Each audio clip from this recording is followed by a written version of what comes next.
देखिए, सदगुरु की पहचान एक ही हमारे सभी शास्त्रों में दिया गया है। हम कैसे पहचाने कि कोई हमें सच्चे संत मिले, कोई सच्चे सदगुरु मिल गए? कैसे पहचानोगे बताइए?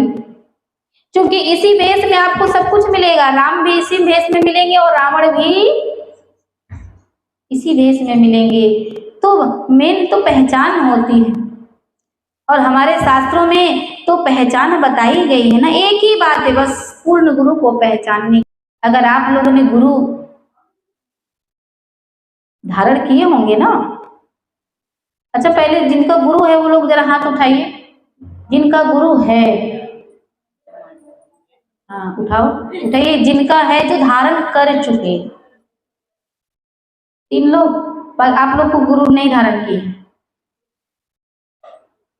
तो जिन लोग गुरु धारण कर लिए, गुरु, सच्चे गुरु की पहचान क्या है बताइए? पहचान होती है आप धारण कर चुके। बिन पहचान की सदगुरु धारण तो नहीं किया जाता। ऐसे नहीं कि किसी को भी गुरु धारण कर लिया, बाद में फिर पछताने के अलावा कोई रास्ता ना हो। क्योंकि गुरु तो तभी धारण, ऐसा ना हो कि केवल भगवान की चर्चा ही करते रहे, माला दे दिए, बोले जाप करते रहो भगवान मिल जाए। तो भैया ऐसे गुरु से सावधान ही रहना। क्योंकि गुरु कोई मंत्र नहीं देते, गुरु कोई माला नहीं देते। गुरु तो सीधा डायरेक्ट भगवान को ही आपको भगवान की गोद में ही बिठा देते हैं। डायरेक्ट आपको भगवान से मिलन करवा देते हैं। उसके बाद सदगुरु को कहना नहीं पड़ता कि तू भजन करो, तुम भक्ति करो। वो अपने आप भजन भक्ति करता है। क्यों? क्योंकि उसे देख लेता है, उसे पहचान लेता है। सदगुरु क्या करते हैं? जो जीवात्मा, जो भगवान को पाने के लिए इच्छुक होते हैं, ललायत होते हैं, उनसे क्या करते हैं? मिलन करवा देते हैं, भगवान से मिला देते हैं। और जो मिला दिया, समझ लो वही गुरु सच्चा। क्योंकि इस बारे में तो कबीरदास जी भी कहे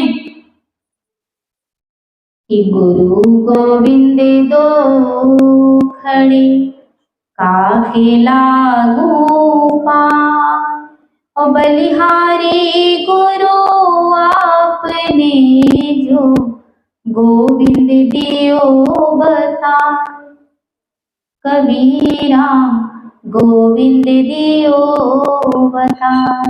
हिंदी समझ में आ रही है आप लोगों को ना? हमें ऐसा लग रहा है देहरादून में पता नहीं कौन सी भाषा बोल रहे होंगे कोई। मैं थोड़ा आश्चर्य में हूँ।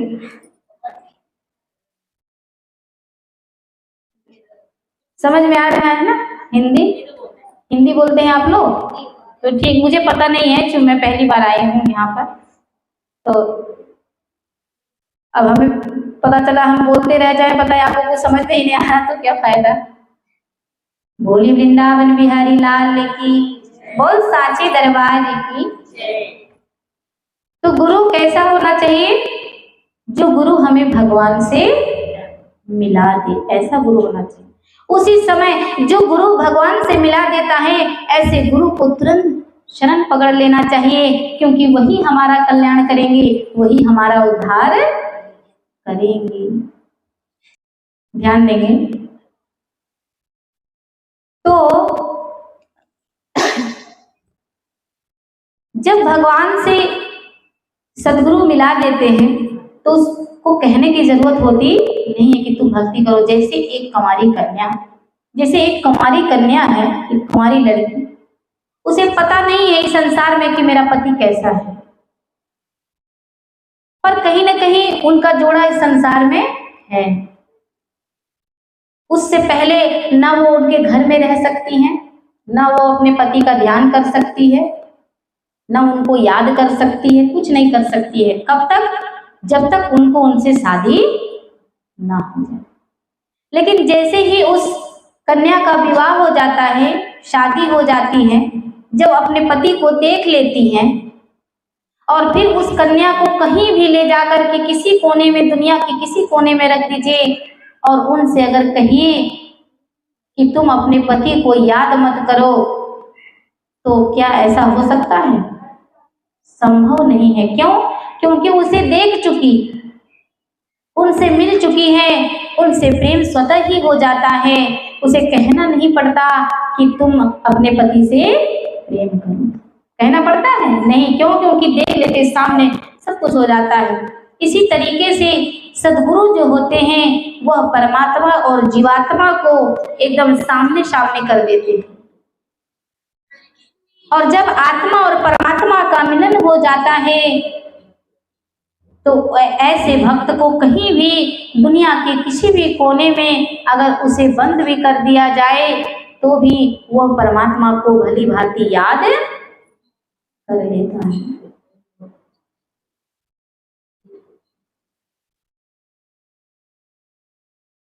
प्रेम से बोले सद्गुरुदेव महाराज की, बोल साचे दरबार की। तो बरसाते उस परमात्मा के सत्य नाम को हमें जानना, वो नाम है क्या? ऐसा कौन सा नाम है जिसको न जिह्वा से जपा जाता है, न ही हमारे तालवे का प्रयोग होता है? उस परमात्मा का ऐसा कौन सा नाम है जिसको जुबान से हम नहीं ले सकते? अब सोचिए, हम जो भी बोलेंगे, राम बोलेंगे, कृष्ण बोलेंगे, अगर हम राम बोलते हैं, कृष्ण बोलते हैं, तो हमारा जिह्वा हिलता है कि नहीं? हमारा मुख भी हिल रहा है। कहते हैं कि सद्गुरु ऐसा कीजिए पड़े निशाने चोट, और सुमरन ऐसा कीजिए कि जीभ हिले ना ओठ। ये हमारे जिह्वा और ये ओठ का कोई काम नहीं है भगवान को सुमरन करने में। भगवान के नाम का जाप करने में हमारे मुख को कोई जरूरत नहीं है, ना ही हमारे जिह्वा का जरूरत है। अगर जिह्वा से भगवान के नाम को लिया जाता तो गूंगा, जो लोग गूंगा है वो कैसे जपेंगे, वो कैसे बुलाएंगे भगवान को? आपने सुना होगा कि गज जो थे, ग्रह ने जब एक मगरमच्छ ने उस ग्रह का यानी हाथी का जब पैर पकड़ लिए थे,